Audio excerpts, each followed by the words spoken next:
This is the SEAFLO high water alarm system.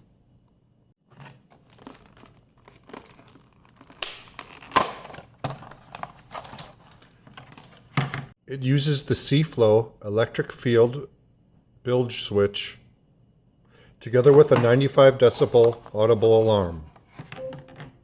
Demonstrating the alarm, I will put the bilge switch under the water. After a few seconds, it will turn on the alarm. There's a built-in delay so that if it's just some water splashes it, it won't go off.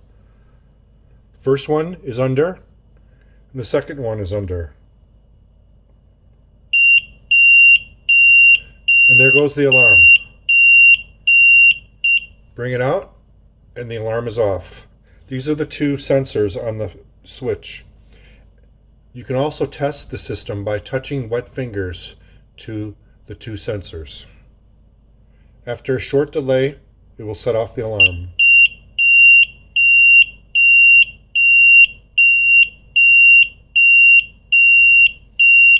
And turning off the alarm. One more time. First sensor underwater, second sensor. Short delay, alarm goes off.